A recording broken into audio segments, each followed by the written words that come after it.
अस्सलाम वालेकुम dear students. जैसा कि हम जो है प्रोटीन की स्ट्रक्चर पढ़ रहे हैं, तो आज हमारा जो है दूसरा टॉपिक है प्रोटीन की स्ट्रक्चर में टर्शरी स्ट्रक्चर और क्वाटरनरी स्ट्रक्चर ऑफ प्रोटीन। उससे पहले हम दो स्ट्रक्चर्स पढ़ चुके हैं, प्राइमरी और secondary structure of protein.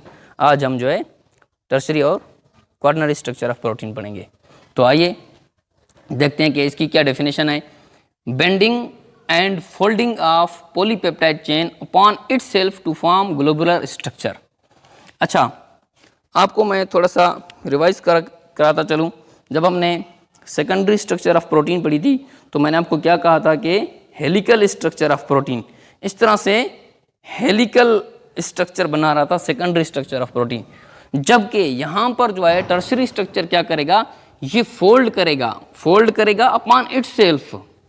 Polypeptide chain होंगे बहुत सारे, इस तरह से जो है ये polypeptide chain upon itself will coil, इस तरह से कॉइलिंग बनाएंगे, इस तरह से अपने गिर्द कॉइलिंग बनाएंगे। इस तरह से स्ट्रक्चर जो बनेगी उसको फिर क्या कहते हैं, टर्शरी स्ट्रक्चर ऑफ प्रोटीन का नाम देते हैं। अच्छा, यहाँ पर स्टूडेंट्स बहुत ही अहम चीज़ जो आपने समझनी है वो बॉन्ड्स। यहाँ पर कौन सी किस्म के बॉन्ड्स होते हैं और कितने होते हैं। तो यहाँ पर तीन किस्म की बॉन्ड पाई जाती हैं। इसके अलावा जो पेप्टाइड बॉन्ड तो वो होता ही होता है ऑलरेडी, तीन मजीद किस्म के जो है बॉन्ड्स पाए जाते हैं। नंबर एक, यहाँ पर जो है हाइड्रोजन बॉन्ड मिलेगा आपको, हाइड्रोक्सिल और ऑक्सीजन के दरमियान एक बॉन्ड मिलेगा जिसको फिर क्या नाम दिया जाता है, हाइड्रोजन बॉन्ड का हम नाम देते हैं। दूसरा जो बॉन्ड मिलेगा आपको डायसल्फाइड बॉन्ड मिलेगा, सल्फर के दरमियान बॉन्ड होगा, इसको डायसल्फाइड, दो सल्फर होते हैं इसलिए इसको डायसल्फाइड बॉन्ड का नाम दिया जाता है। तीसरा जो अहम जो बॉन्ड है वो आपको यहाँ पर आयोनिक बॉन्ड मिलेगा।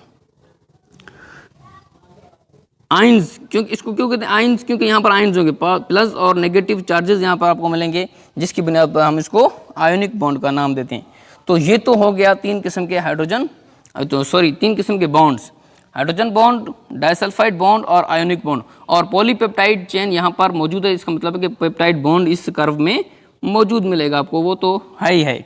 अच्छा, यहाँ पर एक और चीज़ आपने समझनी है कि इसको स्टेबिलिटी किस वजह से मिल रही है। ये जो प्रोटीन है कॉइल फॉर्म है, इस तरह से कर्व की शक्ल ली हुई है, इसको किसने है जो स्टेबल किया हुआ है, ये स्ट्रक्चर डिस्ट्रॉय क्यों नहीं हो रही।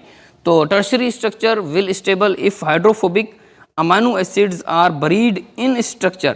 तो हाइड्रोफोबिक अमाइनो एसिड्स अगर इस स्ट्रक्चर के अंदर हों, दसे हुए हों, तो फिर ये स्ट्रक्चर स्टेबल होगी, ठीक है। और दूसरी कंडीशन, इंस्टेज and hydrophilic present at the surface.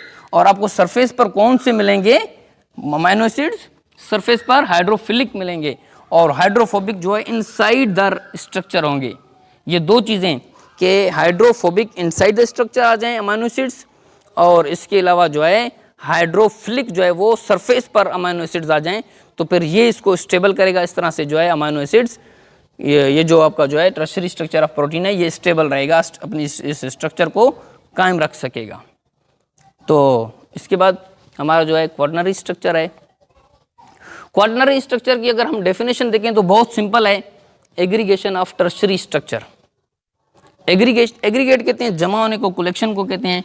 और टर्शरी स्ट्रक्चर सिंपल है कि जब बहुत सारे स्ट्रक्चर मिल जाएं, टर्शरी स्ट्रक्चर, प्रोटीन की टर्शरी स्ट्रक्चर मिल जाएं, तो फिर ये क्या बनाएगा, ग्लोबुलर स्ट्रक्चर या फिर क्वाटरनरी स्ट्रक्चर बनाएगा, अच्छा, यहाँ पर बॉन्ड कौन कौन से होते हैं, हाइड्रोजन बॉन्ड्स होते हैं, आयोनिक बॉन्ड होते हैं, और हाइड्रोफोबिक इंटरेक्शन होता है।